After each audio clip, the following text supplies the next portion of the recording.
everyone, so this video review is for To Please Her by Elena Abbott. If you want to check out my review, I have just posted that, so if you're on YouTube there's a link in the description below, and if you're on my blog then there's all the details within the post. To Please Her by Elena Abbott. This was expressive and also very surprising. It wasn't quite what I'd expected.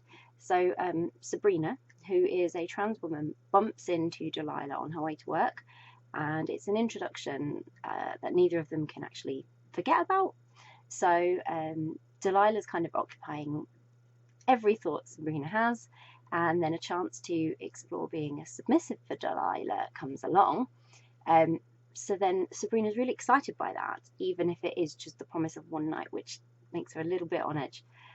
So I was really surprised with just how fantastic this story was at not shying away from the BDSM theme that it promises, and it does that from very early on, and it sticks true to it throughout, and it very bravely explores the topic with like lots of different scenarios between Delilah and Sabrina happening, like from sort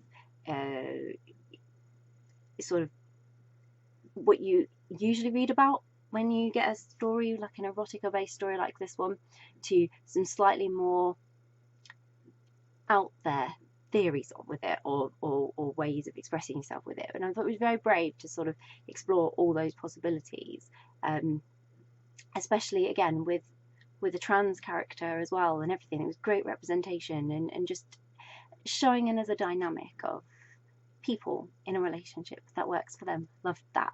But what I loved the most was the connection that Sabrina and Delilah shared, and just how affected by meeting Sabrina Delilah really was, because in different ways they both had their lives kind of turned upside down by this, and the relationship that was forming between them was putting Delilah kind of out of her comfort zone, while Sabrina was vulnerable to getting hurt emotionally if Delilah couldn't be in her life more permanently.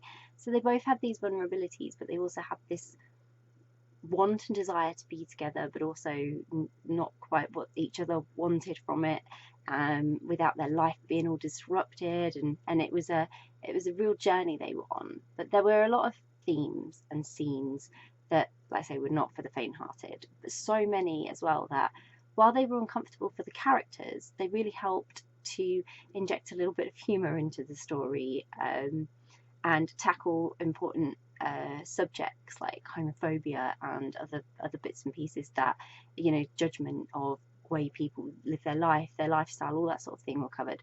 And the passion flowed between these two, like literally at every moment. And we were really taken on like a journey, like I say, with them from Sabrina's perspective mostly. And then in a way she was sharing her experience and that excitement at the new and the unknown, but also the wariness and hesitance of sometimes, you know, that would turn up and it would come through really strongly because something happened to really knock Sabrina back, or like emotionally mess with everything that she was coming to terms with or wanted to accept, or had finally decided to go through. So there was a lot of turmoil in that respect, but I really enjoyed the story. Had a lot of uniqueness and representation for trans women in a more erotic story, which isn't something I've come across as much before. And anyone who likes erotic fiction is you know, really going to enjoy this. I think it's a really well put together story that delivers what it says it will, and has that great representation as well. So I hope you'll give it a chance. I'll pop a link in the description so you can grab a copy of To Please Her by Elena Abbott, which I hope you will. If you've read To Please Her, would love to know what you thought of it, so please do share and let us know. If you haven't read it yet but you're planning to read it, it's on your read list, so you're now super intrigued and thinking, yeah, I want to read that, then again, please do let us know, because it's always great to find out what you're interested in reading. And if you do read it, hope you enjoy it. Bye!